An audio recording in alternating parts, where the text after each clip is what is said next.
Bien, queremos hoy aprovechar,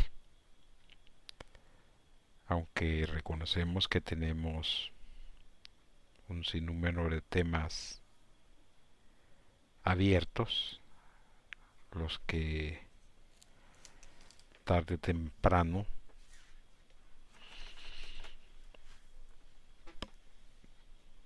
tenemos la obligación de continuar. Y bueno, hay algunos que consideramos nosotros muy delicados. No nos gusta hablar a la ligera. Creemos nosotros que en alguna medida se debe de tener mucho cuidado, mucha mesura, mucha serenidad y paciencia, como decía alguien antes, porque hay temas que yo creo, pienso, así los tengo eh, clasificados, referenciados, porque son cosas como muy peligrosas. Hay gente que no entiende que cuando uno entra al estudio de las escrituras hay cosas que son peligrosas. El paulinismo ha tratado de corroer y corrompir este asunto de las escrituras, de las enseñanzas, del conocimiento, y lo ha hecho un libertinaje y un mercado persa, salvaje, eh, increíblemente pernicioso y altamente destructivo. En nuestro caso particular, no tenemos ningún interés de esos. Por el contrario, hemos tratado en alguna medida de que los estudios de las escrituras representen en gran medida la verdad de Dios, y siempre hemos sostenido que aspiramos a la pureza del texto. Obvio que para encontrar la pureza del texto necesitaríamos hacer grandes estudios con relación a las Sagradas Escrituras e ir descartando aquello que consideramos nosotros, aquello que no se puede validar, aquello que representa contradicción, que no sigue la matriz correcta de las cosas, aquello que fue implementado, trastocado, abusado, puesto o impuesto, póngale el término que quiera, pero que en definitiva no concuerda con las Sagradas Escrituras. Por eso es que en alguna medida hemos algunos temas tenido que soltarlos, más aquellos temas que tienen que ver con cuestiones místicas, que tienen cierta línea divisoria con relación al misticismo y al esoterismo, aquella, ¿cómo se llama? Aquellos temas que se acercan mucho al cabalismo, que tienen que ver mucho con poderes antiguos, con fuerzas ya viejas, con conceptos y conocimientos que han quedado en el tiempo y que traerlos podría representar algún peligro, ¿verdad? Por eso en alguna medida hay temas que mejor hemos tratado de obviarlos, porque consideramos que el sentido no es poner en riesgo o en peligro a nuestros oyentes o a nuestros estudiantes o a los que nos oyen, póngale el término que quiera, no hay ningún problema. Pues bien, para tratar de seguir subiendo algunos podcasts, porque no podemos estar también dejando al vacío esto.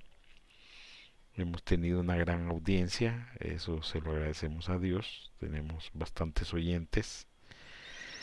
Aunque la idea nuestra no es establecer un culto, formar un grupo religioso, establecer entre paréntesis una iglesia, seguir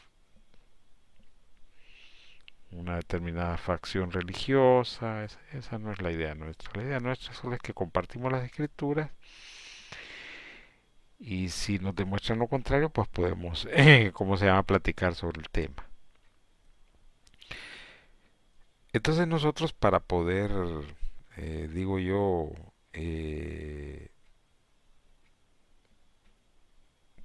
tener otro tipo de conocimiento, hemos decidido tratar de lanzar estas predicaciones. Vamos a tratar de ir haciendo predicaciones poco a poco. No es nada sencillo, no es nada simple, porque lo que nosotros tratamos de evitar en alguna medida es que caigamos en religiosidad. Hoy queremos compartir con ustedes una primera predicación y queremos tomar como texto base el libro de Mateo en el capítulo 24, donde el Mesías Jesús va a dar algunas instrucciones con relación a aquellos que se van a preparar para el fin.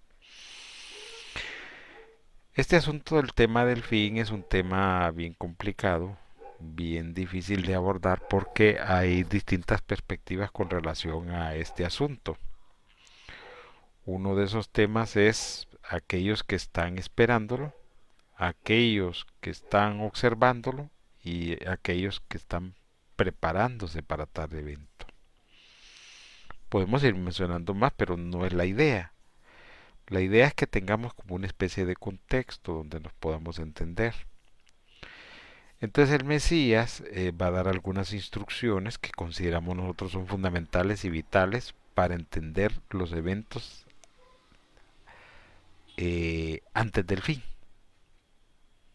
Porque eso creemos nosotros que es lo que está ocurriendo. Nosotros hemos segmentado o sesgado eh, los eventos en sus distintos movimientos astronómicos y dentro de la línea del tiempo profético.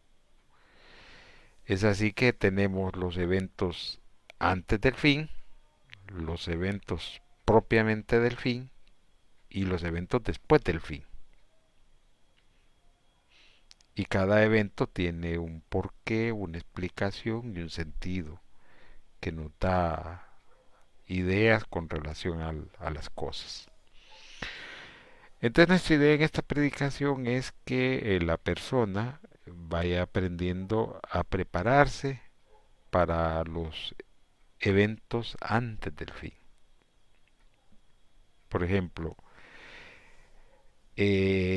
nosotros se nos ha enseñado o se nos enseñó por mucho tiempo una especie de escatología basada en mucha morbosidad, mucha prevaricación, diría yo, mucha locura religiosa, mucha locura paulina. Este movimiento blasfemo, hereje, profético, tuvo su fuerza entre los años 70, 80 y 90. Fue después perdiendo tiempo. Obvio, no vamos a tratar ese tema porque nos salimos de la predicación que queremos hacer hoy. Pero estos movimientos agarraron una virulencia, una fuerza extraordinaria, diría yo, entre los 70, 80 y 90. Para aquellos que son viejos, que son adultos, que son maduros, que son, bueno, podemos usar un montón de términos para decir lo mismo. Gente que ha vivido más tiempo sabe, y si se involucró en este asunto, sabe que se produjeron grandes cantidades de materiales con relación a cómo serían los eventos antes del fin. Obvio, ahí se hablaba de eventos del fin, pero ese es, diría yo, un asunto aparte que no lo vamos a discutir ahora. Entonces, ¿cómo se llama? para estas personas que estuvieron esperando desde todo ángulo y punto de vista los eventos antes del fin y estos no llegaron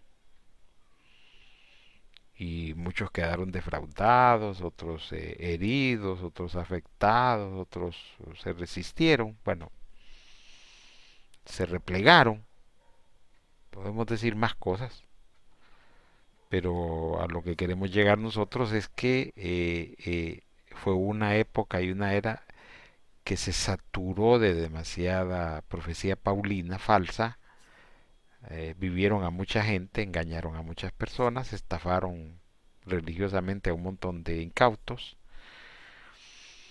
y vean dónde nos encontramos hoy en día.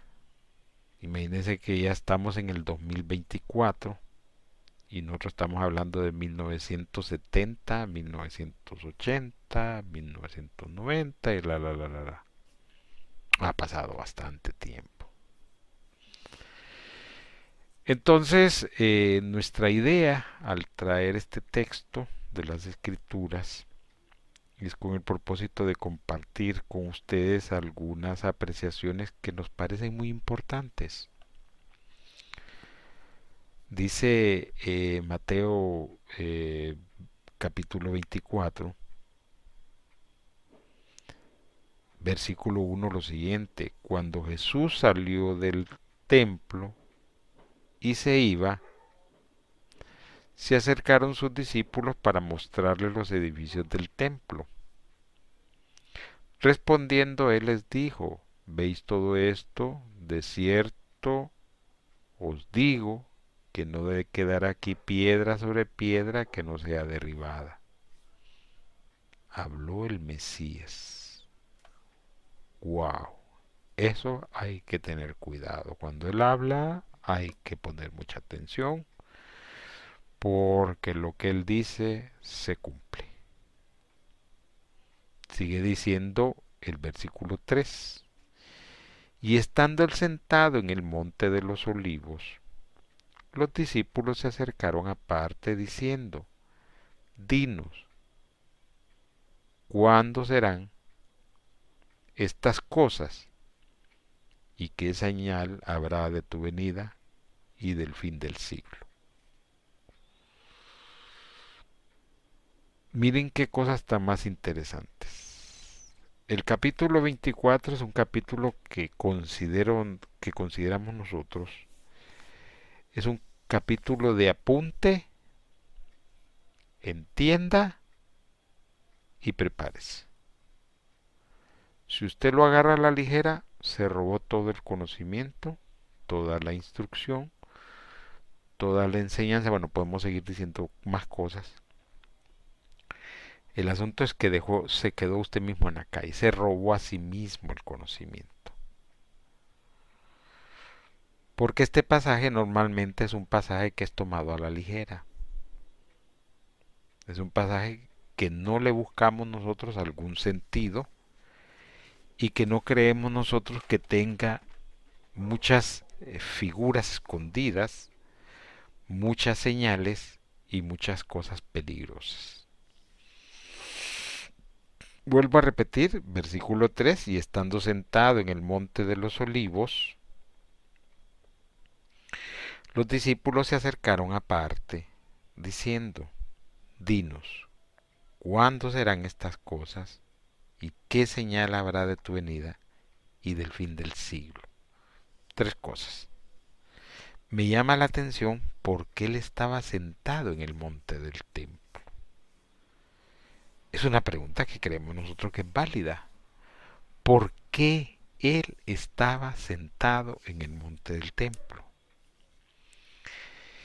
Para responder esta interrogante, tenemos nosotros forzosamente que acudir a otro pasaje para encontrar alguna explicación. Y ese pasaje lo encontramos nosotros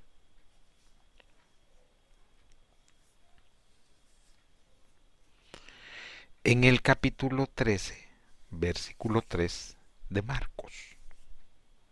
Marcos nos da una explicación más amplia y nos acerca más a lo que nos van a contar las escrituras de una forma única. Dice Marcos capítulo 13, versículo 3, y se sentó en el monte de los olivos frente al templo. Y Pedro, Jacobo, Juan y Andrés le preguntaron aparte.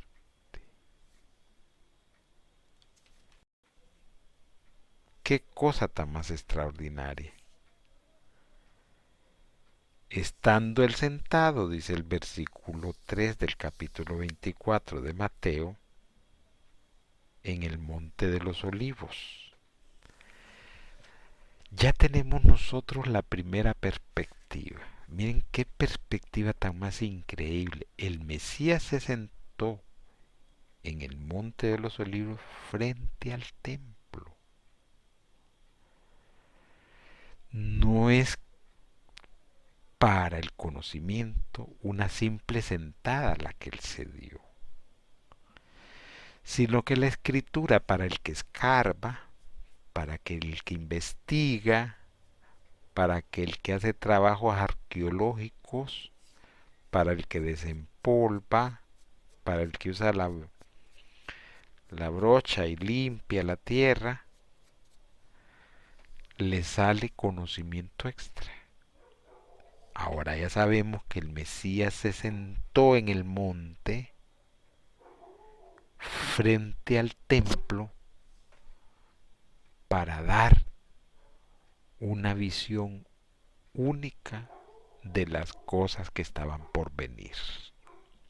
Y eso, señores, es extraordinario. Ahora ya sé yo que él se sentó ahí porque iba a tener una visión profética de los eventos del porvenir. Entonces, ya sabemos nosotros que lo que va a pasar es que el Mesías va a tener una visión de eventos únicos, como el profeta que él era y que es él. También sabemos nosotros, por Marcos capítulo 13, versículo 3, que los discípulos que estaban con él era Pedro, Jacobo, Juan y Andrés. Y que estos son los que le preguntaron tres cosas importantes. ¿Cuándo serían estas cosas? ¿Qué señal habrá de tu venida y del fin del siglo? Hay que hacer una pequeña aclaración que cuando se habla aquí del fin del siglo, la palabra en griego para siglo, según hemos hecho alguna investigación nosotros, es aion. Y aion en griego significa era. En otras palabras, y del fin de la era. Esto nos llama poderosamente la atención porque las personas están supeditadas a que cualquier evento que ocurra en el mundo de los seres humanos, hace correr a los grupos religiosos de que ya está el fin, de que ya van a sonar las trompetas, de que ya vienen los cuatro jinetes del apocalipsis, lero, lero, lero, candelero. Y eso ha creado que mucha gente se vuelva incrédula. Porque le dicen una cosa hoy, le dicen otra cosa mañana, y en eso estamos y nunca se termina este asunto. Por no tener sentido de las cosas. En profecía se debe de respetar las reglas que han sido impuestas por los profetas. Las reglas que han sido impuestas por Dios. El problema que tenemos es que tenemos un montón de comentaristas que comentan de acuerdo a su religión, grupo religioso o línea religiosa, sea paulina, pedrista, juancista y demás hierbas. Ese es el problema que tenemos hoy en día. Y este asunto de la profecía es un asunto bien delicado porque se tiene que tener el contexto de las cosas y el conocimiento correcto de las mismas para poder entender qué es lo que va a pasar. Como ejemplo, nosotros ponemos, cuando estuvimos estudiando el libro de Daniel, que tenemos que continuarlo cuando sea el momento oportuno, y estuvimos diciendo un hecho fundamental. Miren que hasta este momento no hemos entrado directamente en las palabras del Mesías, ni hemos entrado directamente a la predicación como tal.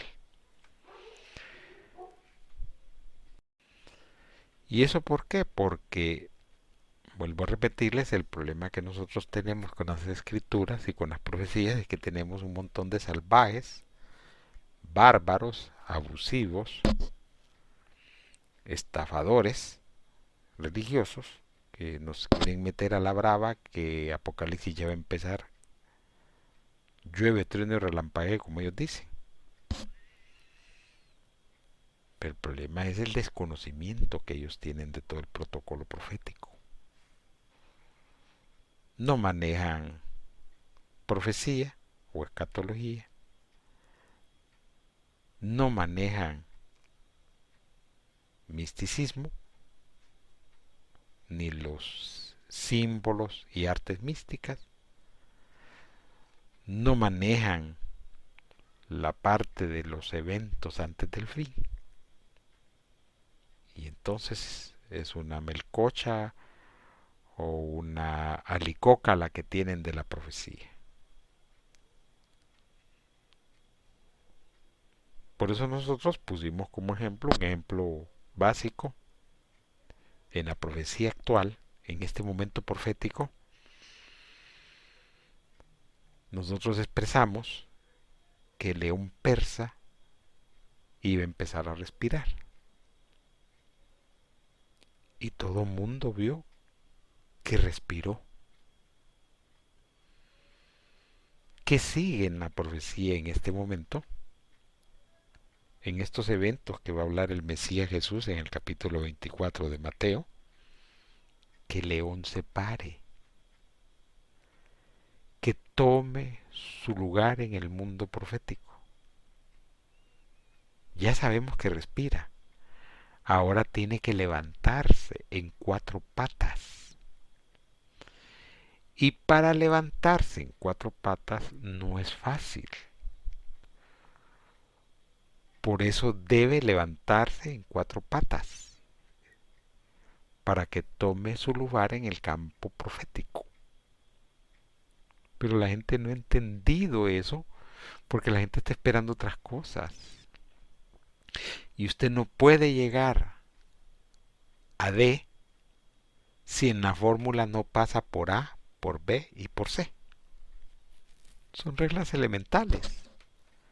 Lo que yo conozco como la lógica de las cosas.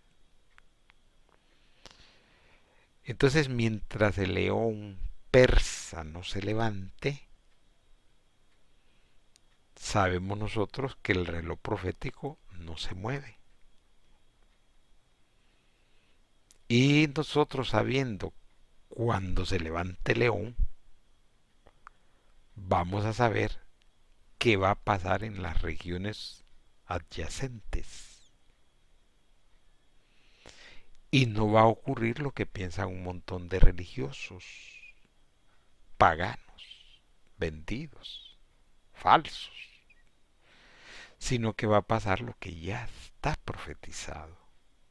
El problema es que ellos no saben qué se profetizó, porque ellos han estado en sus escuelas doctrinarias vendiendo basura y engaño y falsedad. Que el fin va a ser de esta manera, que el fin va a ser de esta manera, el fin va a ser de esta manera. Hace poco hasta el romano pagano del Vaticano dio su versión de cuál o cómo debe entender la gente el Apocalipsis. Se pueden imaginar ustedes. Pero bueno, ese es otro tema aparte que lo vamos a tocar. Pero el problema que nosotros tenemos es que no se sabe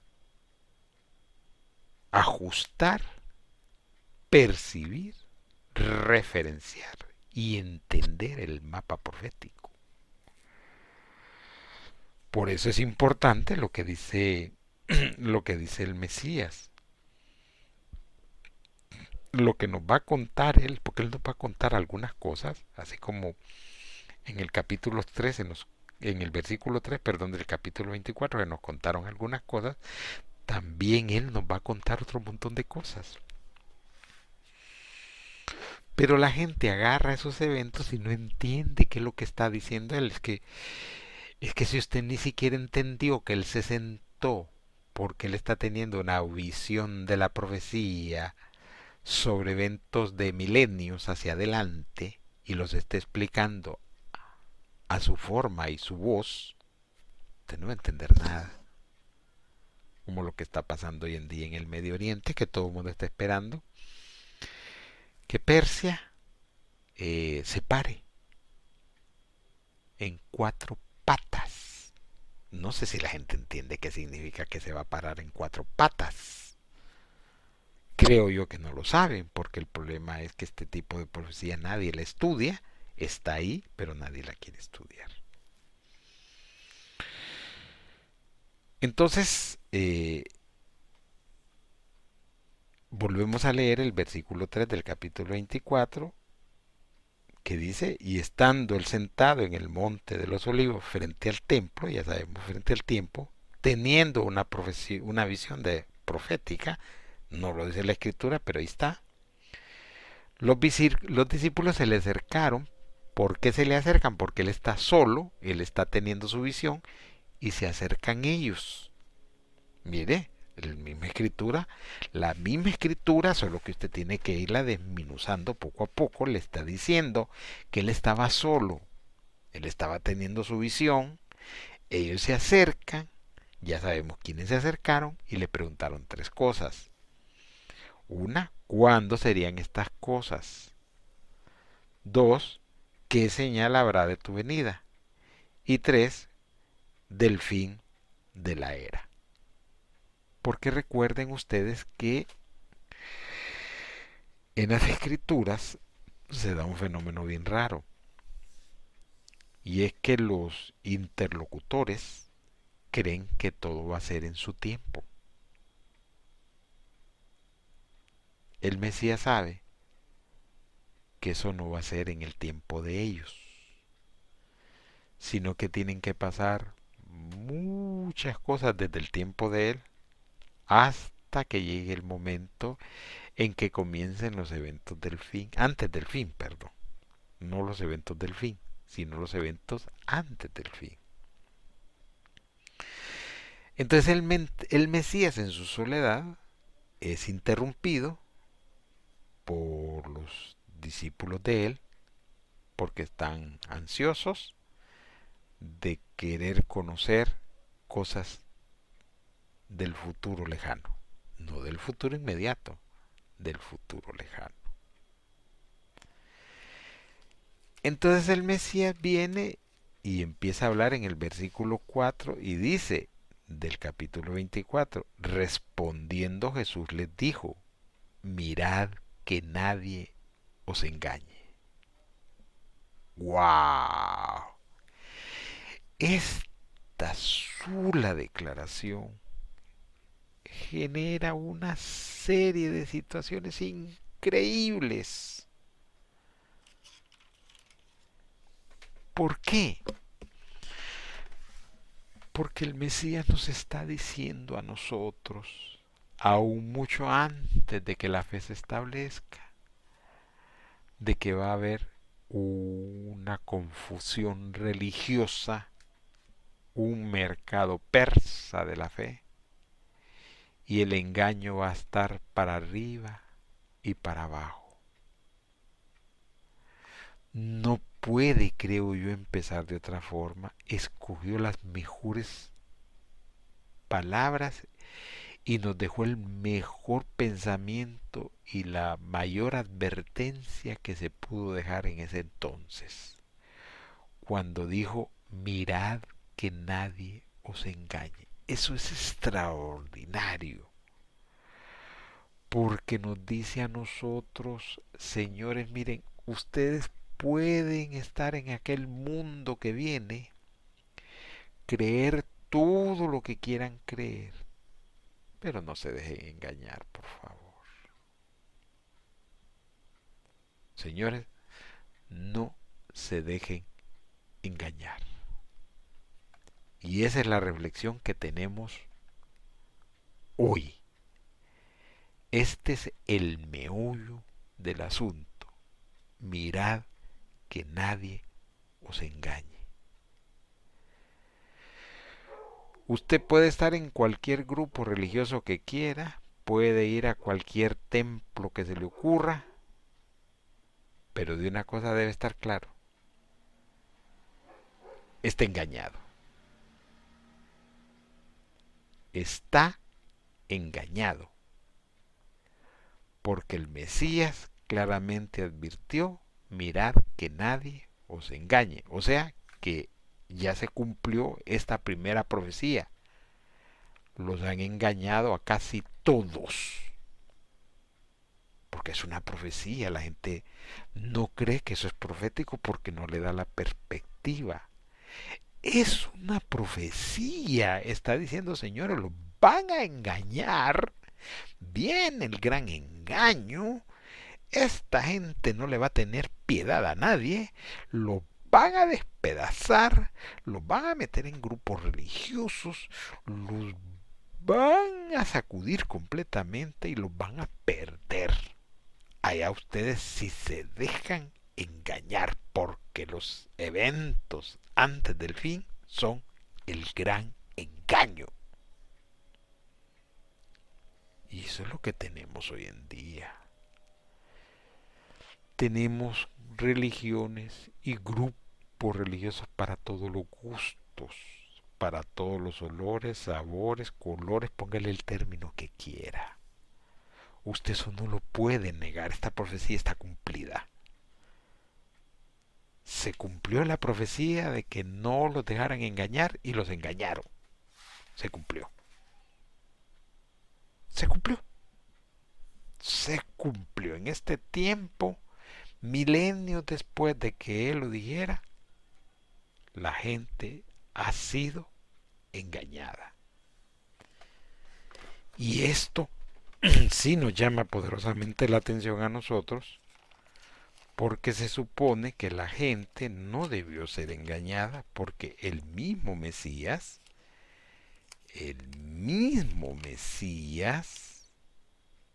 lo advirtió.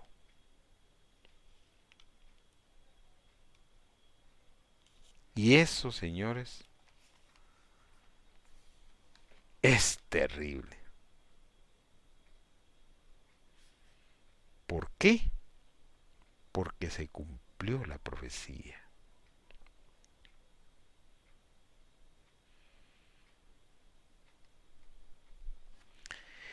¿Y por qué nosotros decimos que se cumplió la profecía?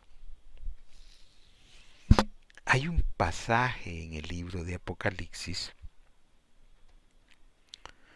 donde se habla de una gran batalla que a nosotros nos ha llamado la atención, tenemos algún día que estudiarlo, tenemos algunas dudas de algunas cosas ahí,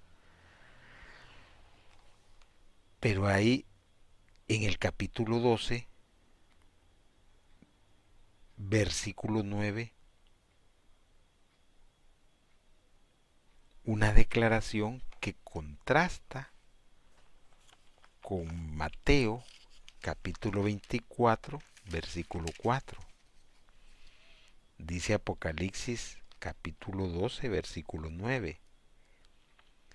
Y fue lanzado fuera el gran dragón, la serpiente antigua, que se llama Diablo y Satanás,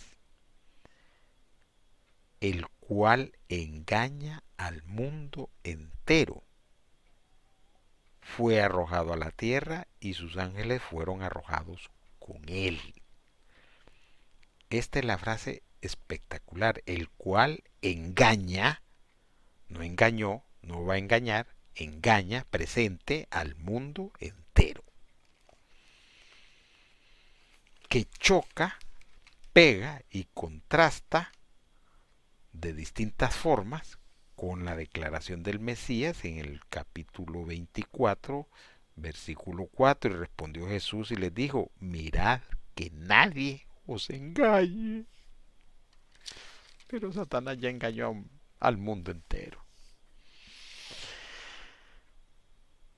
Increíble, increíble. Esto es estudiar las escrituras y darles el contexto correcto a las cosas y dejar que le enseñen a uno es extraordinario. Yo estoy afectado extraordinariamente porque se ha cumplido la primera profecía del Mesías.